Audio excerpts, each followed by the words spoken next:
Les produits transformés bientôt taxés, c'était le sujet de la proposition de loi débattue ce lundi à l'Assemblée nationale. Cette potentielle nouvelle taxe divise les ministères de la Santé et de l'Agriculture.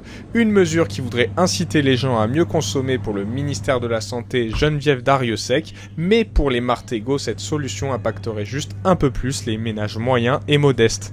Ça sera efficace s'ils baissent aussi les produits qui sont meilleurs pour la santé. Parce que voilà, souvent le souci c'est qu'effectivement les produits qui sont meilleurs pour la santé coûtent cher. Donc effectivement les personnes qui ne peuvent pas forcément se les payer se rabattent sur des choses transformées moins chères et qui demain seront taxées. Je crois que l'idée d'inciter les personnes à mieux manger en France, c'est louable. Il reste qu'il y a des produits aujourd'hui qui sont encore très chers. Et je crois que la première priorité serait, pour donner plus de pouvoir d'achat et inciter à mieux manger, de baisser le prix de ces produits, je dirais de première nécessité, qui sont des produits non transformés d'ailleurs. Je citais les pâtes, les légumes, les fruits, c'est aujourd'hui très cher pour un ménage ou pour quelqu'un qui va faire ses courses. Dans le contexte qu'on vit, les gens ils s'en foutent pas mal, ils voient le porte-monnaie. Si vous voulez bien manger, mais c'est pas possible, ou alors il faut aller voler.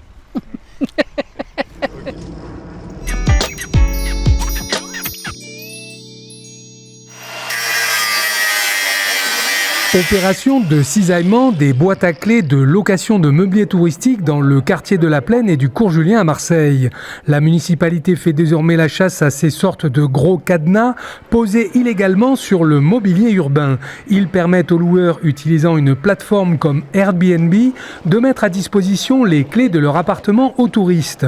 Après avoir été prévenus par la pose d'un autocollant sur la boîte à clés, les services de la ville de Marseille viennent enlever l'objet au bout d'un délai de 15 jours. C'est à la fois l'application de la loi, dans la mesure où la pose de boîtes à clés sur du mobilier urbain n'est pas légale, et donc il s'agit d'être en conformité avec la loi. Et puis il s'agit bien sûr aussi de réguler le marché à travers notamment des mesures dissuasives. Certains habitants me rapportent qu'ils sont seuls finalement à habiter dans leurs immeubles. Donc pour des personnes âgées, etc., c'est très difficile en fait de se retrouver seul dans des immeubles où avant il y avait une vie de quartier, une vie de voisinage, etc. Là, voilà, le Airbnb, ça cristallise des problèmes financiers, c'est-à-dire que certains habitants ne peuvent plus se loger à Marseille, ne peuvent plus se loger dans un quartier où ils habitaient depuis longtemps. Et puis ça a créé des problèmes aussi de liens sociaux, parce que y a des immeubles qui sont désertés maintenant. Donc la mesure que vous avez vue là avec les autocollants, c'est une des manières de réguler le Airbnb. Évidemment, on ne peut que se réjouir de la grande attractivité de ces quartiers. Le magazine Time Out avait consacré ce quartier comme un des plus attractifs au monde.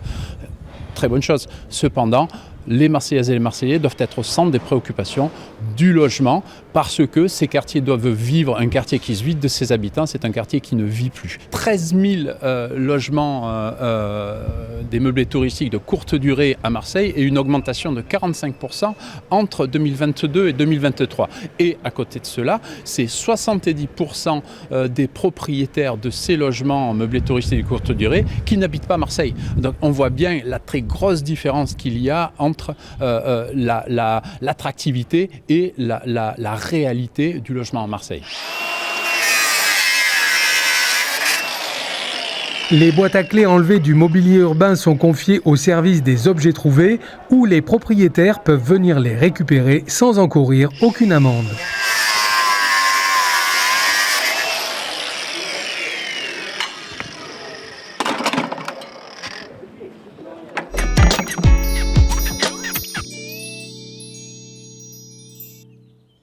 Côté météo, le ciel se dégage, ça y est, on voit enfin le bout de cet épisode Cévenol qui a fait tant de dégâts ces dernières semaines dans notre département. C'est la fin des récurrences pluvieuses, assure Paul Marquis de la météo du 13. Oui, effectivement, ça y est, c'est la fin des intempéries dans le sud de la France, maintenant plusieurs heures. Donc c'est un retour au calme, le gros est derrière nous. On a eu des cumuls très très importants dans le Var, notamment sur Villeauban, Le Muy, Fréjus, qui ont dépassé les 200 mm en seulement 2 jours. Voire un record d'intensité, on a eu plus de 100 mm en seulement 1 heure vendredi matin sur Villeauban, donc c'est vraiment énorme. Dans les Bouches-du-Rhône, les cumuls ont été un peu quand même inférieurs, des cumuls entre 20 et 40 mm de pluie, donc un épisode quand même tout à fait classique pour la période, mais qui était quand même à surveiller en tout cas sur notre département. Ouais. On devrait désormais être épargné jusqu'à la fin de l'année et les températures devraient se rehausser un peu pour flirter avec les 25 degrés.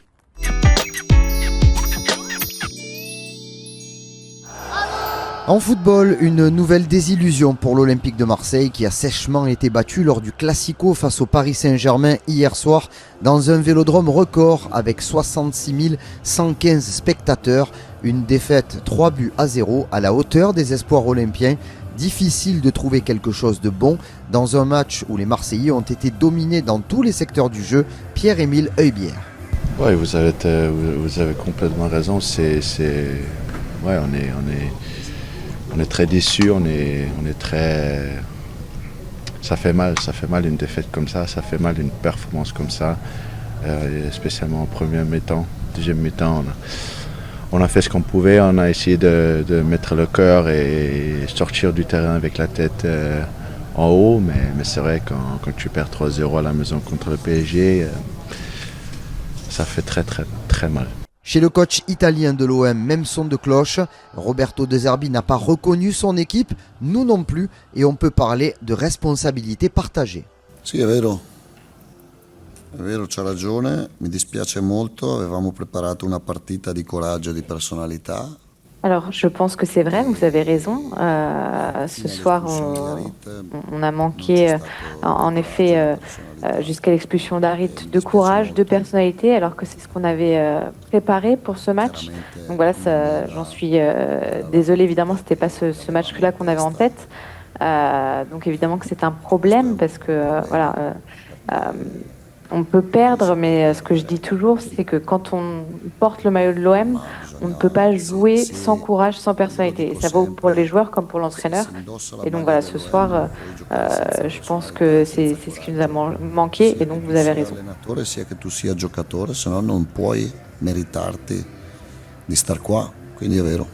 L'OM reste 3e de Ligue 1 avec 17 points, soit 6 de moins que le PSG et 3 par rapport à Monaco. Les Marseillais devront relever la tête vite et montrer autre chose dès dimanche prochain à Nantes, à la Beaujoire.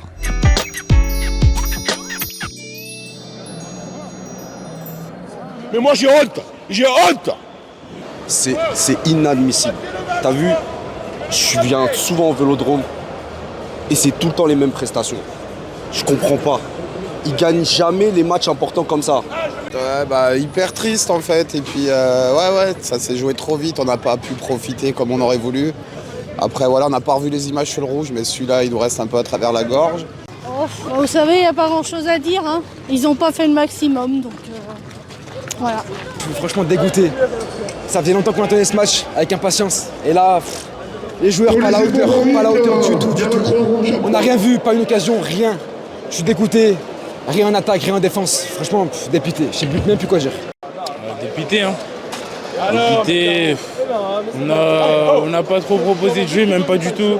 On prend un but rapidement et derrière, on ne sait pas réagir, on prend un rouge. On n'a rien montré sur le terrain. Dégoûté, ils se sont chiés dessus. Ils se sont chiés dessus. C'est à vomir la prestation qu'ils ont fait. À vomir, nous on est là, on se casse le cul. Je viens de Paris, je suis descendu jusqu'ici, j'ai payé l'hôtel, le billet de train pour qu'on se fasse chier dessus comme ça. J'ai pas les mots, c'est inacceptable.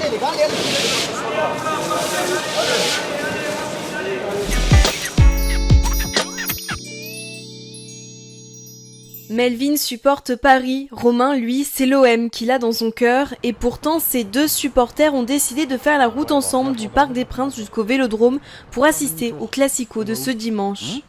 On est épuisé, vraiment on est épuisé. Épuisé, c'est le mot. En même temps, le duo a parcouru 800 km à pied, et même si la fatigue s'est parfois fait ressentir, rien ne pouvait les arrêter. Même sur les genoux, j'irai au stade Vélodrome. Semblable à l'émission Pékin Express, les deux amis sont partis le 9 octobre sans un sou et ont partagé leur journée sur les réseaux sociaux. Entre soutien et rencontres incroyables, c'était aussi une histoire très humaine. On vous explique en fait, on fait Paris-Marseille à pied et on a 0 € en poche. On voulait voir si on pourrait avoir quelque chose à manger de votre boulangerie. Je vais vous préparer ça. En fait, tous les messages qu'on reçoit, c'est juste fou parce que c'est que du soutien, de l'amour et généralement quand une personne nous héberge chez elle, nous nourrit et tout ce qui s'ensuit, c'est ça qui est assez fou. Et je pensais pas qu'en 2024 encore il y avait autant d'humanité, donc franchement c'est beau. Non, on fait pas de Netflix, non, on est en train de faire Paris-Marseille à pied, mesdames. Ah, c'est bien Une marche qu'ils ont entamée ensemble pour apaiser les tensions qui semblent toujours avoir existé entre les Marseillais et les Parisiens, et cela a réjoui ce supporter qui était venu à leur rencontre à Salon. On peut voir le match, je vais être pour l'OM contre le Paris Saint-Germain, je veux que le Paris Saint-Germain perd tout le temps. Je veux qu'on voie le match ensemble, qu'on puisse se chambrer, et à la fin du match on boit un coup. Mais toujours dans la bonne humeur. Mais voilà, mais c'est pas des bonnes choses pour dimanche. Hein, mais... ouais, de toute façon. Et ce duo improbable ne s'est pas contenté de marcher, ils ont aussi récolté des fonds pour soutenir la Ligue contre le cancer grâce à une cagnotte. Ce dimanche, en assistant au match, ils ont pu remettre un chèque de 3 000 € à l'Institut Paoli Calmette.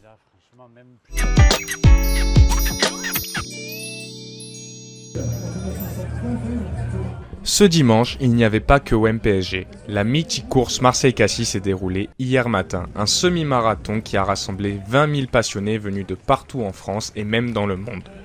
Les vainqueurs sont le Rwandais Félicien Muichira chez les hommes et surtout la Martégale Clémence Calvin chez les femmes. Mais ce qui compte avant tout dans cette course, c'est de la finir. La fierté de finir parce que les 10 km sont vraiment difficiles et les 2 derniers sont monstrueux.